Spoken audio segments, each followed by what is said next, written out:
I think hopefully going to be an exciting section because we've been talking a lot about like all of the great science and the things, but maybe at least for vascular cures to think a little bit about how some of the prior work has turned out. So I'm really excited to have our first group coming up from our University of California, San Francisco, and from some of the Kaiser group here, obviously talking about improving surveillance for abdominal aortic aneurysms using large language models. Dr. Colleen Flanagan and Elizabeth Lancaster, who you all probably know, a resident physician and one of our vascular surgery colleagues, is going to come up and have a conversation and present some of this work here. And then each person's going to present, then we'll have a panel, if that's okay with everyone. So, and if you have a burning question after each presentation, feel free to raise your hand. We'll definitely capture them, but just want to make sure. All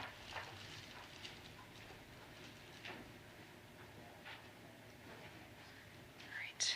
Well, first off, I have to say, sorry, Dr. Spiller, I'm going to be talking about AI. All right. Well, first off, I wanted to say thank you to everyone for inviting us here, and thank you to the Foundation for their support of this project. This has been a bit of a passion project to help us reach more of our patients who kind of tend to fall through the cracks with some of their aneurysmal disease.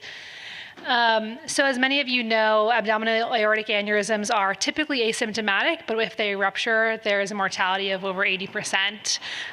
Some of the aneurysms are detected on screening, while others are found incidentally during imaging for other reasons, like you have appendicitis or you have some other sort of intra-abdominal problem and they're detected. And the increasing aortic diameter is associated with the increased risk of rupture. What makes this challenging is that the patients who need to be screened for AAAs it's a large population within the United States, 65 to 75-year-olds who have any history of smoking at all, and those at 65 years or older who have a significant family history of aneurysmal disease. And then the surveillance is based on the maximal aortic diameter. So it varies, and that's a little bit difficult of a thing for a primary care physician to kind of keep up with. This is not some website. The SPS website isn't a place where the primary care doctors are frequently going.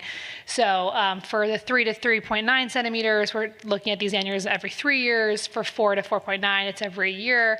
And then in the 5 range, we're looking at every 6 months, leading up to a surgical intervention at 5 to 5.5 centimeters.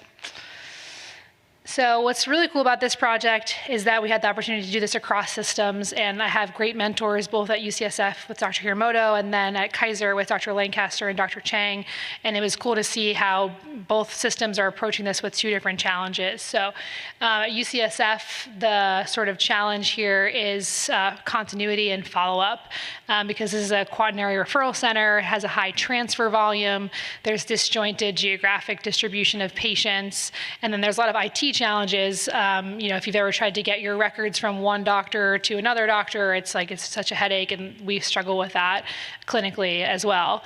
And then at Kaiser, there's some of those issues are ameliorated by the all-in-network system, but it's a large system, 4.1 million members, there are 21 medical centers, and there are thousands of scans done per day, so there's a large data storage burden and also processing burden. And then there is some variation in radiology reporting center to center. So the 2 ways of approaching this is essentially with this amazing opportunity from the Binkley family is at UCSF creating something new with this new technology, and then at Kaiser improving a system using more efficient technology. So at UCSF, we did not have an automated system in place, so it really relied on a primary care doctor or vascular surgeon sort of noting that someone had had a scan done or something of that variety and when they need to have their next follow-up scan. There was no in-system prompting, and then our post-operative surveillance, even for the people that we operate on, depended on sort of our internal systems at our nurses, administrators, kind of following up on those. So the opportunity there is to create a system that automates part of that process to decrease the loss to follow-up rate. Kaiser has a totally different sort of situation of starting out. They've put a lot of resources into this arterial aneurysm surveillance registry, which was established back in 2003.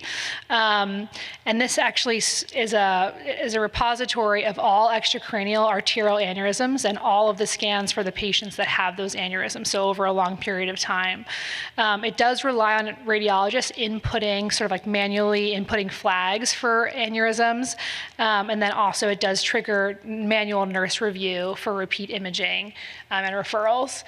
There's a lot of significant nursing involvement in that process, and it's really, it's a laborious, labor-intensive process. And they also have to reach out to providers, ensure appropriate screening and surveillance, and sort of what the interval follow-up should be. So it's a lot of resources that are put towards this program. Over 48,000 patients are enrolled in the program, and an additional roughly 10,000 that are enrolled for other arterial aneurysms. So the opportunity here was to try to decrease the administrative burden on both the radiologists who are manually inputting that flag into the report, and then nursing coordinators by automating some of the data extraction. So just going to talk quickly about large language models in the electronic health record. I think a lot of folks are sort of familiar with large language models now.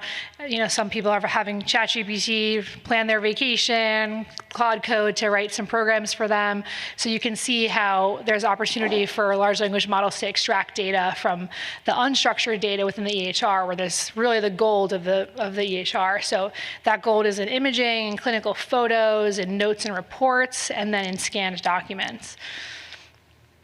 So we think this is a great opportunity for these technologies to work. As I said, this is large language models are these AI systems. They're probabilistic models that calculate the next most probable word in their text generation ability. And in doing that, they're able to, basically they can sort of read and write is always how we describe it. So we think about it as kind of help from a specialist. On the left-hand side, this is the UCSF Versa, which is our in-house OpenAI product, which is writing here an operative report for a lower extremity bypass. It's not perfect, but you can see that it is able to understand and generate a pretty informative report. So with using this type of material, we have that help from a specialist because they're trained themselves on specialist level data, but there's still a requirement for human interaction. So this is how, if you've ever gotten a CT scan, this is how your report looks in the back end of Epic or similar EHR. It's just a big block of unstructured text. And we want one number from this scan, or from this report. So what's the max diameter? I don't know if anyone can see it. You can call it out. But here it is. So we want to know that in this patient that the maximal aortic diameter is 4.9 centimeters. That's what's going to determine, mostly, is the major thing that's going to determine when that patient gets scanned, when that patient gets referred to vascular surgery. And so it's a little bit cumbersome that it's just hidden there in that report. So from that, we were able to extract this. We use the large language models essentially to do this, which, as you can imagine, is actually pretty easy for them to do. So some technical considerations. Another cool thing about this project and working across two systems is it was approached in two different ways in terms of which kind of models were used. So on the left-hand side, the UCSF models were vendor-driven. So this is a PHI compliant arrangement that a product that UCSF Health has purchased from OpenAI. We have an OpenAI and Azure product that they named Versa. In our center, there's no restriction on users. It has a very user-friendly interface. There's an API that you can use programmatically, and there's more system-wide resources for that. But you do pay per run, like with tokens, and then there's not really an ability to cache things because essentially the PHI compliance depends on the model not being able to learn from you. So it doesn't remember your last sort of iteration with it. It's just to protect the patient information.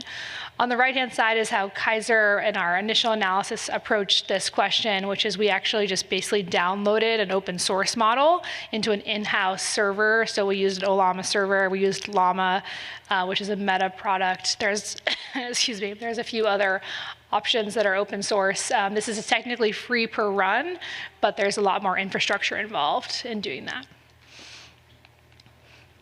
So now I'll just get into some of the validation studies here.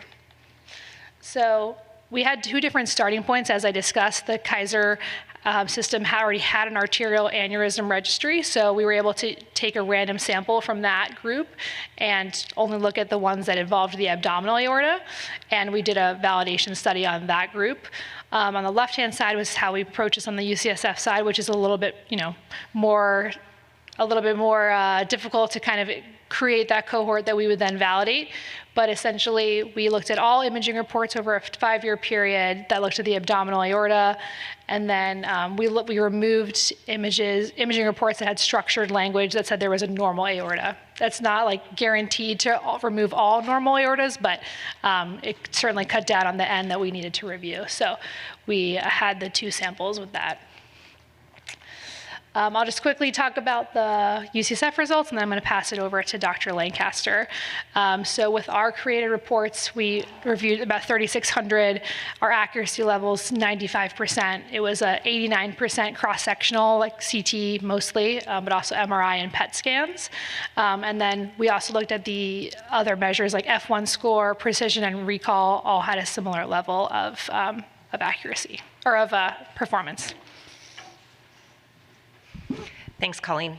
So as you can see at Kaiser, we reviewed actually a really large number of CT scans and ultrasounds in order to validate the diameters, over 16,000, and we found a similarly high accuracy, 93%, which I'll say anecdotally is probably better than like inter-rater reliability of trained vascular surgeons looking at CT scans. So again, this is all on text. This isn't looking at the actual CT images, but as Colleen alluded to, there is a lot of data in these textual reports.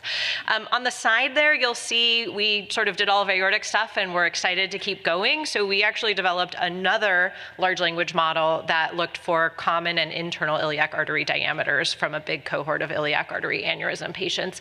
Found similarly high accuracy there, 94% for common iliacs and 97% for internal iliacs.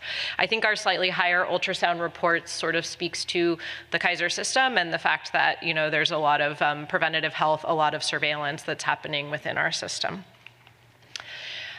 There was a little bit of variation in sort of when the LLM was more or less accurate. So we found that there was improved accuracy if a numerical arterial diameter was given versus descriptive data like ectatic, aneurysmal, that sort of thing.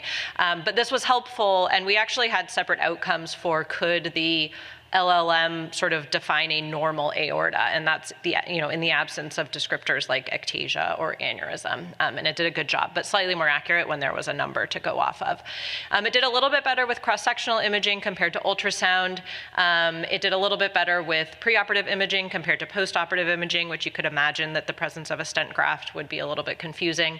And then it did better with aortas that were 3 centimeters or greater versus less than 3 centimeters, and I think a lot of that has to do with this sort of issue of descriptive language.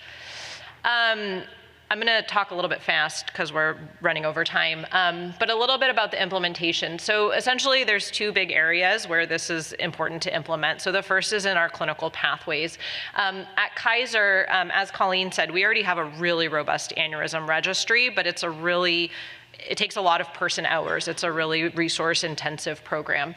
And so what we are currently in the process of is we've developed a pilot where essentially every night, all abdominal imaging studies that are done on patients over 55 years old are automatically pulled into our in-house LLM, read overnight, and then output in the morning. I mean, it doesn't actually take all night. It's kind of just a nice anecdote. But and are put out in a very organized way in coordination with the nurses that run our aneurysm registry.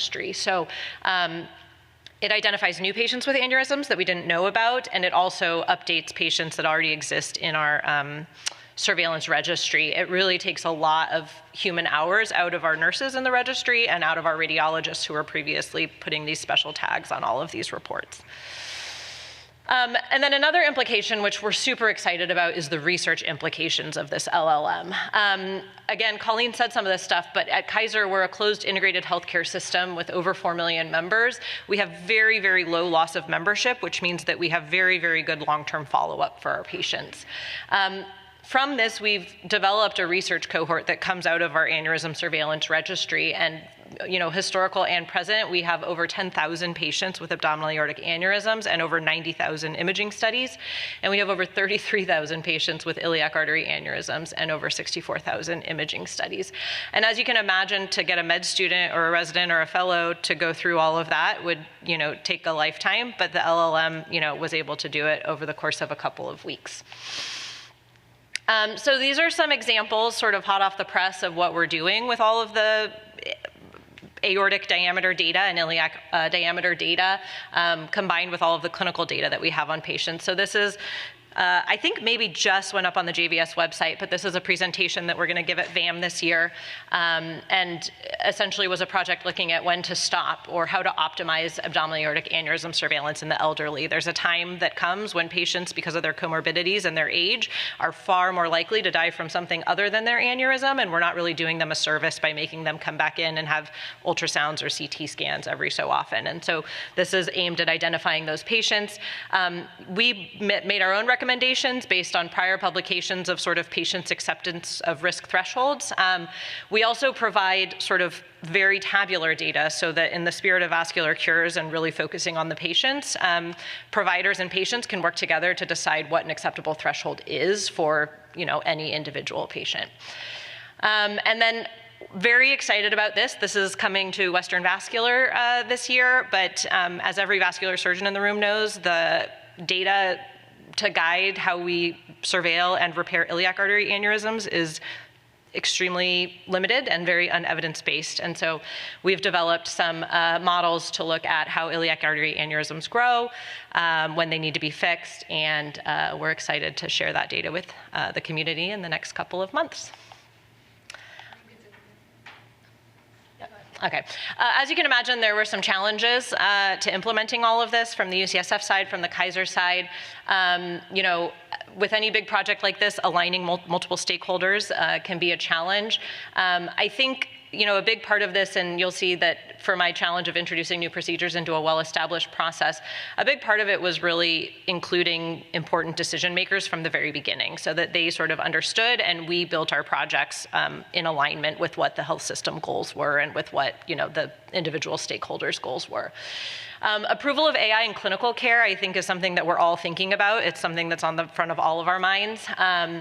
I think, really reassuringly, there's a lot of human oversight in this process. This isn't an AI bot that's sort of going rampant in the medical record and calling patients and making recommendations. It's really a way to augment and make more efficient what we're already doing with people.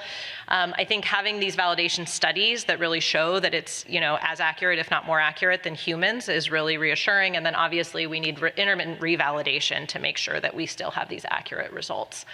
I'll probably end here just because we went way over time. Sorry.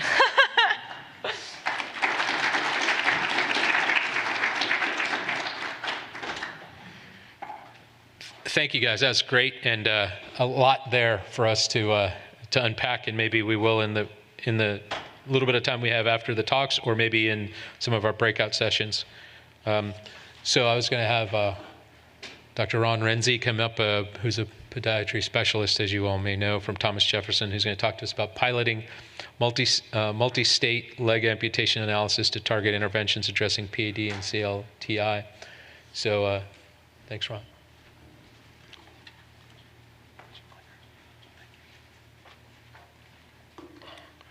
Greetings from Philadelphia.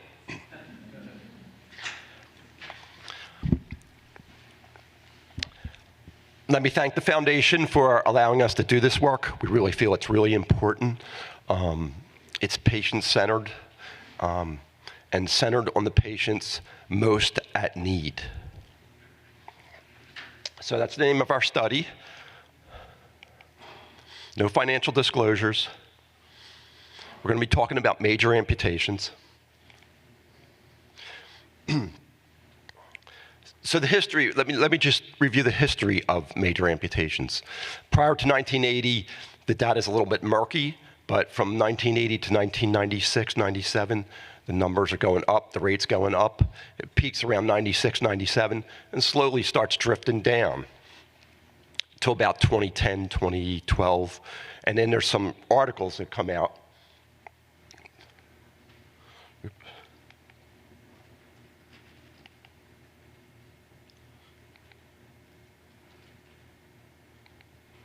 was supposed to have a list of articles about what changed, but so there's articles come out in about 2009, article by Geis, and another one comes out in 2025 saying amputations are starting to go up again. So they drifted down to 2010, 2012, and then there's some evidence that it's starting to go back up again. So what happened? What changed that would make it start going back up again, especially in a environment where smoking has decreased, revascularization has become better and more sophisticated. So what really has changed? Well, my group thinks that what has changed the most is the data sets themselves. So what I mean by that is the articles that I should have had listed were all from large data sets, the National Inpatient Sample and state inpatient databases. But the change in those data sets occurred when we changed from ICD-9 to ICD-10. In ICD-9, there was a procedure code, 8.4.3, revision of an amputation stump. And in Pennsylvania, where we really intensely looked at the state inpatient database, that code was used 200 times, where a patient would be admitted, they'd have a revision of an amputation stump, and discharged. So the coders told us that when you change to 15, when you change to 10, the amputations are going to go up because of the loss of that code. 8.4.3 went away. So in ICD-10, there's codes for repair and revision, but they are only soft tissue codes. So if you're doing a revision of an amputation and you touch the bone, you can bill for a higher level of amputation. So the coders and abstractors kept telling us, you're going to see amputation numbers go up. And that's exactly what happens. And that's the articles that have been telling us about the increase in amputations. All three of those articles did not remove stump complications and repairs of stumps. So if you go back and change that, like we did in Pennsylvania, we had 2,500 amputations, major amputations each year. And then if you go back and take out stump complications, it drops down to about 2,200. So we really feel it's important to accurately depict the situation. And so we really don't think the amputation, we're not positive yet, but it looks like the understanding of the data sets, and if you don't account for all the different nuances, you may be misinterpreting the numbers. And I just should throw out there used to be an online query system where you could actually ask the National Inpatient Sample, you'd punch in the procedure code and say how many of these were done each year. And then you could do that. They got rid of that a while back, but in 1992, it was 55,000. In 2012, it was 55,000. There's an industry report, hopefully I'll have it in here, that has it up to 300,000. But they use claims data. So we don't know how they really came up with that. So this is an article in the Archives of rehab data where they talk about the prevalence of limb loss. But they include toes. So again, we really feel like there's got to be a standardization of data. So a standardization of cohort selection. I think that's really, really important. So you know, we all select the same types of patients, the same type of data, and then accurately to report that data. Another report, this is the industry report, same thing, prevalence of limb loss, and then they include toes. And the numbers are from claims data, and claims data, it just seems the numbers always are greater when you just look at claims data. This is from the PAD Collaborative, right? It says 150,000 leg amputations. If you look at the article that came from, it was 150 lower extremity amputations. So again, we need to be more accurate. This is the heat map from the American Hospital Association. It's Medicare data. And what's nice about this is you can view it through congressional district, because it's meant to be something you can use with policymakers, but it doesn't depict the whole story, right? It's only getting Medicare data. In Philadelphia, the average leg amputation is 61. So our goals are to develop a standardized cohort selection reporting process, so we can have a standard kind of idea of whether amputations are moving up and down, and kind of just standardize the definitions that are being used, so everybody's on the same focus. So we're doing a multi-state study, 7 states. This covers 72 million people. We just have preliminary data to report. And this is that preliminary data, other than Pennsylvania. Pennsylvania's data is pretty intense. And you can see Mississippi is outstandingly high. But you can see the number of major amputations for each state doesn't dramatically change. I mean, it ascends a little bit, but it's not really a dramatic change over a 7-year period.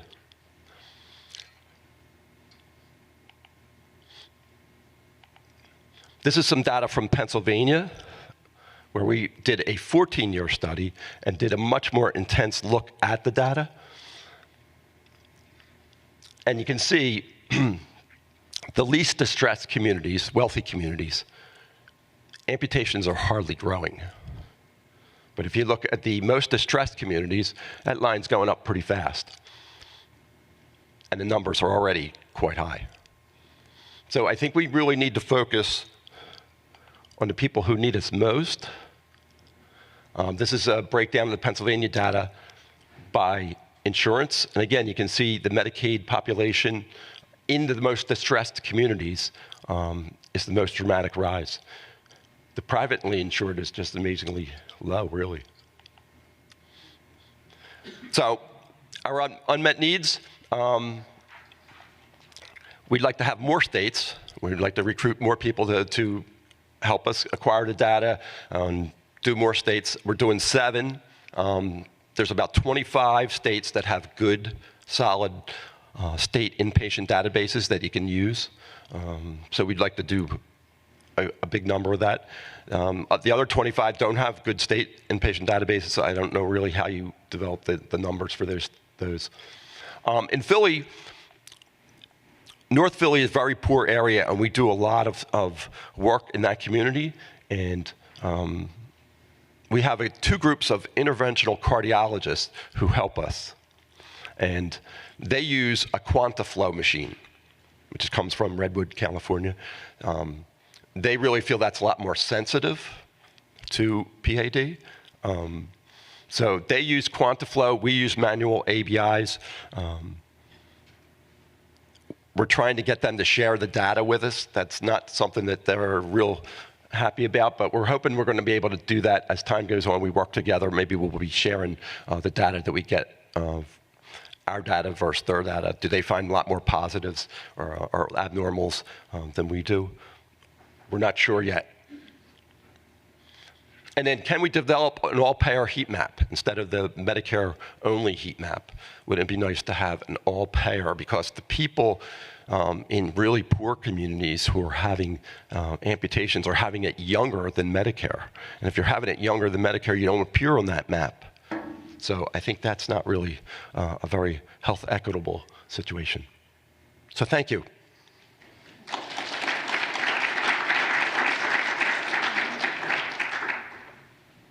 Thank you for that. We have one more, and then we'll see if we have a little bit of time before break and going into the small groups. Dr. Gaines is an assistant professor of surgery and associate program director at general surgery at University of Chicago School of Medicine. She's going to come up here and talk about gut-derived microbiome for uremic toxins. Microbial uremic toxins and how they impact the success of vascular remodeling in our patients with chronic kidney disease. So thanks. Thank you for the opportunity to present today. My clinical practice focuses on dialysis access creation, and my scientific interest is in how the microbiome actually impacts the vasculature in patients with chronic kidney disease. Special thank you to the Foundation for the Wiley Scholarship who funded this project today, so I'm excited to share this data with you all. So I have no disclosures. The data that I will show are currently unpublished. So as we've heard a lot about today, patients with chronic kidney disease have many, many problems, one being the access themselves. So 500,000 people are dialysis dependent who have chronic kidney disease. These fistulas, which is a surgical or an endovascular connection between an artery and the vein, are the preferred and safest access for these patients to receive their dialysis. The problem is that we make them, but then about half of them in 1 year stop working. So our patients are back in the hospital, they're having repeat procedures, and this is driving up healthcare cost. A major driver of arterial venous fistula failure is neointimal hyperplasia. And this is a thickening of the vessel wall, which leads to narrowing of the lumen, and ultimately that fistula can no longer be used for access. So as we know, chronic kidney disease is not just a filtration issue, it's bigger than that. It's impacting and rewiring the gut, kidney, and vessel access. So kidney dysfunction reshapes the gut microbiome completely, which we'll talk a lot about today. This dysbiosis, or this altered gut microbial community, changes actually what the microbes are producing, and these are called their metabolites. Because of this uremic environment, this changes in the gut pH, the microbes are producing something that's called uremic toxins. These uremic toxins enter the bloodstream, and this is coming to direct contact with our vasculature and our cells that make up the blood vessels. So microbial uremic toxins are actually derived from parts of our diet. These are specifically aromatic amino acids, tyrosine and tryptophan. The bacteria in the gut do their work. The liver chimes in a little bit at the end, and then it produces 3 very common uremic toxins known as precursal sulfate, endoxyl sulfate, and indole-3 acetic acid. So normally, the kidneys do the job of clearing all these harmful toxins out, but because of this reduced kidney clearance, these toxins accumulate in the blood. And most of these are actually bound to protein, which makes it very hard for our nephrologist to pull this out with dialysis. So microbial uremic toxins are known to injure both endothelial and smooth muscle cells. So on the endothelial side, this includes oxidative stress, inflammation, thrombogenicity, and reduced nitric oxide signaling. On the smooth muscle side, we see migration, proliferation, and calcification. This is all published and known. So one of the mechanisms of neointimal hyperplasia, again, that's that thickening of the blood vessel wall, is something called endothelial to mesenchymal transition. This is when endothelial cells lose their endothelial identity and acquire this mesenchymal features that can promote intimal thickening. So my lab thought, okay, so how does chronic kidney disease associated dysbiosis, which increases exposure to microbial uremic toxins, does that promote endothelial dysfunction, and specifically endothelial mesenchymal transition, leading to arterial venous fistula failure? So we want to test this in 3 ways. We want to understand what's happening at the gut, toxin, and vessel access. So first, we started off in vitro. Can gut-derived uremic toxins directly reprogram endothelial cells? Moving in vivo, does CKD worsen AVF remodeling in a mouse? And does chronic kidney disease reshape the gut metabolomic ecosystem that generates vascular toxins in our mouse model? So to get started with our in vitro space, we took our uremic toxins, endoxyl sulfate, P-cresol, and indole-3 acetic acid, and we used a single human umbilical vein endothelial cell line, or HUVEX, and we plated them together. We're like, okay, what happens? Let's do a shotgun approach. And we specifically focused on this endo-MT phenomenon. So what we saw with this preliminary run was a loss of that endothelial features and a gain of mesenchymal features, and this was seen with endoxyl sulfate. We're like, interesting, okay, but can we replicate this data? We then did 3 separate HUVEX lines. This is our biological replicates, and we saw the same type signal. We used indoxyl sulfate at 250 micromolar concentration, which is the highest kind of level we see in our dialysis patients. And again, we see this loss of endothelial features, gain of the mesenchymal signature. Okay, that's great, but those are synthetic toxins. So what's actually going on in our patients and the patient plasma? So this foundation also funded an IRB that we put together. We've recruited 45 patients into the study, and we've collected blood, urine, and stool, and have done all the sequencing. So this is the patient plasma is the next portion. We used some healthy control plasma that we had sequenced with our metabolomic analysis. And then we used CKD patient plasma that had high relative abundances of all the toxins. And then we had a third group which had, using mass spectrometry, high absolute values of indoxyl sulfate. And again, we see the same signature with that high indoxyl sulfate test group. All right, so we wanted to move in vivo. So we wanted to know, what if we used murine endothelial cells to make this a little bit more relevant to the model that we want to test this in? Do you see the same signature?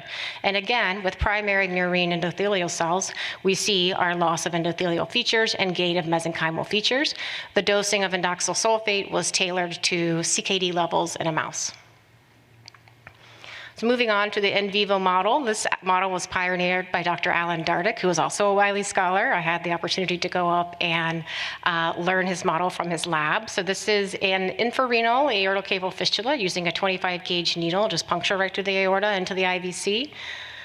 We then use serial ultrasound assessment to determine the patency, as well as the remodeling of this fistula itself. So in the top ultrasound figure, you can see a venous waveform, relatively flat, some respiratory variation. That middle picture is what the aortic waveform looks like, that sharp peak systolic upstroke. And the very bottom figure is an AV fistula itself. You've got the sharp peak, but you also have that increase in that end diastolic velocity, which is telling us that it's feeding now a low pressure system. And on the far right over there, this is just a representative image of what the fistula looks like in a mouse. You have your aortic flow moving in one direction, IVC returning the flow in the other direction, with that area of turbulence in the middle. So we had to define patency in the mouse with these serial ultrasounds, and we used a logistic regression model looking at velocity and then comparing that with the histological analysis. So if we were able to see the fistula's connection on histo, that would confirm where our velocity measurements were. And then we use this as well to gauge neointimal hyperplasia, specifically looking at Ki-67, active mitotic figures, intima to media ratios. So to build on this, we needed to throw CKD into the mix, because the model's not good unless you throw in that dysbiosis. So we did a 5/6 nephrectomy on a mouse. We removed one kidney. We did suture ligation of the superior and inferior poles of the other kidney. We confirmed that the mice did have chronic kidney disease by BUN and creatinine levels, and then added in our AV fistula itself. So what we saw over a 5-week period is that just the presence of CKD, which is the red bars, leads to a 43% increase in wall thickness, a 27% increase in an IVC diameter. So there's something going on with just the presence of kidney disease.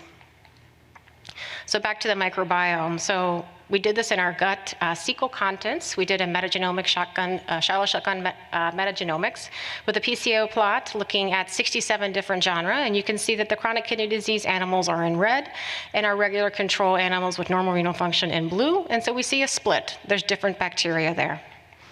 We then looked and wanted to know, okay, well, what are they doing? So we analyzed 346 functional pathways, and again, we see our two groups, CKD in red, most of the blue, but not all, which is intriguing, of the controls.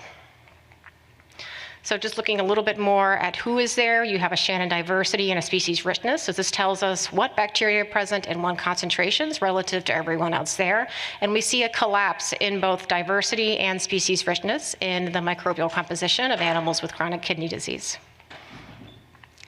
So looking a little bit more in detail, we actually saw from the cecal contents a depletion of that tryptophan. So that's that very first aromatic amino acid, which is the creator of indoxyl sulfate ultimately, was completely depleted in our CKD animals. We also lost on our metagenomic analysis the gut-supporting bacteria that protect the gut wall. Those are all down, as well as their indole precursors, which were also protective. So we now have this leaky gut phenomenon, which is very well known and characterized.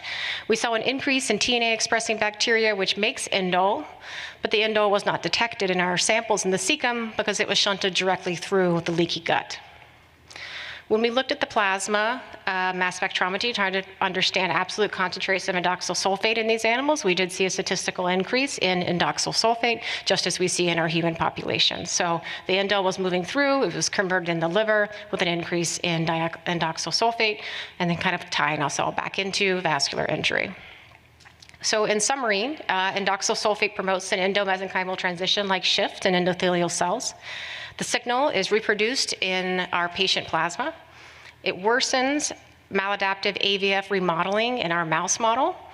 It causes the gut dysbiosis, which has been described in our human populations as well, and it alters the gut barrier protection, increasing the exposure to indoxyl sulfate. So the next step, next many years, we are extending the toxin studies to vascular smooth muscle cells. We are building multicellular vascular organoids composed of both endothelial and smooth muscle cells to model that cell-to-cell crosstalk, which is so important in neointimal hyperplasia development. And we are developing statistically designed microbial communities that reduce indole generation and downstream indoxyl sulfate, so actually retraining the microbes to stop the production of the harmful toxin in the end. So the 3 questions, which I think we've all talked about, not to make you get up and get down again. Can we change the metabolic environment to prevent AVF failure before it happens? Can we predict AVF failure using microbiome, metabolomic, and vascular biomarkers that we've all been speaking about all day? And then I think this is the final tie-in. Can we define how chronic kidney disease, diabetes, obesity converge on a common mechanism of maladaptive vascular remodeling? Lots of thank yous, especially to the foundation and my wonderful team who's done all this work.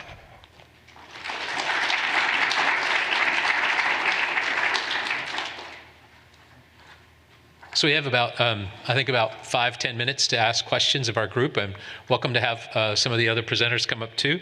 I might just summarize what you heard, which was quite, I thought, talk about a whirlwind of what vascular cures can do. We heard about large language models, both at UCSF and at Kaiser, reading charts and finding AAAs for us and telling us where they are.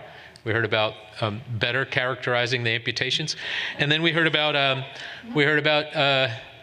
mouse kidney surgery and tryptophan, and potentially some of the metabolic drivers of some of the vascular remodeling we're doing. It was quite interesting because, you know, we spent the whole day thinking about drugs and all these things, and we started talking about, like, what about food and other things? So there are clearly going to be ways in which we dysregulate. If you think about stories behind branched chain amino acids and some other things going on in cardiovascular disease, there's some interesting things.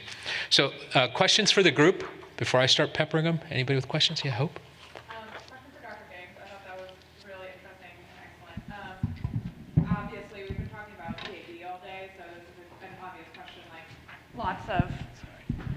lots of our PAD patients have CKD as well. Like, do you have any plans to sort of translate this, or do you think that this would translate to the periphery, or do you think it's a completely, you know, obviously they're different mechanisms of disease progression, but just be interested to hear your thoughts. Yeah, I think it's a fantastic question. We have noodled on this. So if you throw in the APOE mouse, which is a high cholesterol animal, you're actually making, the animals make atherosclerotic plaques. So can you throw in CKD? How far down that CKD do we need to be dialysis dependent? Or could we just take out one kidney and see how the mouse responds, which is probably more reflective of our patient population. So yes, using an animal model, high cholesterol, known atherosclerotic disease, throwing in that combination of uremic toxins would be super cool to look at. Great grant. You should write it. That's great. Other questions? Going to go here. Go ahead, you, and then Matt. Sure. Dr. Renzi, could you comment a little bit about trying to use the state data in a format where you could try to incorporate, like you were saying, the private payers? Are you able to gather that data by hospital system way, so we could really see where more amputations are occurring and where less are? Thank you. Yes, so you can identify hospital systems in most of the state inpatient databases. The ones I was referring to, the robust state inpatient databases, there are about 25 states have really good ones. Yes, you can in Pennsylvania, the attending surgeon NPI is in there. The attending NPI, the admitting NPI. So there's a lot more data in there than you think. But yes, you can we identify zip codes. So you can identify the zip code where the most amputations occur. You can identify the system that is doing the most amputations. There's a lot of data there that I think could be used to focus prevention efforts. And yeah, they're really good resources that I think are underutilized. Yeah, and certainly we've seen a variety of these data in different places, and including, you saw the PAD Collaborative, which has it by district. I'll call it congressional districts for a variety of reasons, but there's also data by zip code. There's also data by hospital service areas, and including hospitals. Matt, you had a question, and then I'll go to Mike. Yeah, a couple questions for Doctors Flanagan and Lancaster. Have you seen a change in the ratio of aneurysms like greater than 5 centimeters that are repaired intact versus ruptured as a downstream thing? And my second question would be, you talked about getting people into the system when there's a new aneurysm identified. What measures are in place when you see someone has been lost to follow-up, when there's a dropout? Have you looked at dropout effects, and how do you have a structured kind of automated process to mirror that intake process to deal with dropout?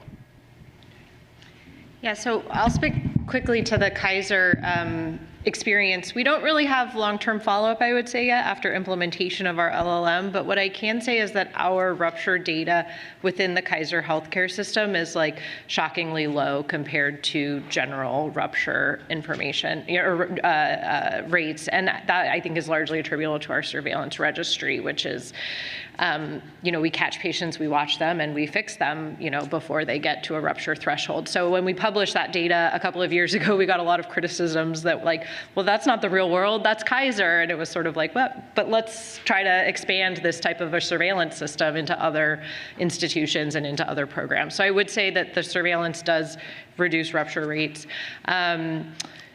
Your second question escaped me.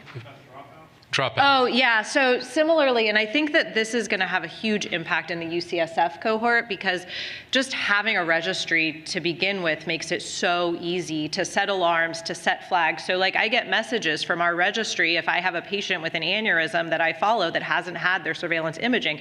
I call them, I send them a letter, or whatever. But at UCSF, where that type of a registry doesn't exist, it offers such huge opportunity to try to prevent that dropout and to really know who you're missing versus, writing in your note and putting in an order, and then you don't really know who falls out. It's a really powerful story. And a couple of things you said about your implementation, which we're finding at our place as we think about all kinds of agentic AI tools and things, is that they force you to understand your own operations better, maybe more than the tool itself. I'll give an example in a second. And the second is they force you to better understand what the workflow is that might be different that they're going to interact with. And I guess I had a question around it, and then I'll share the story of where we ran into an issue, which is kind of interesting, which is, what's the governance? How does it work if anybody in any of these institutions says, well, I got a tool that's going to do X or Y. Can I come put it into Kaiser or UCSF? How did you all? This is critical.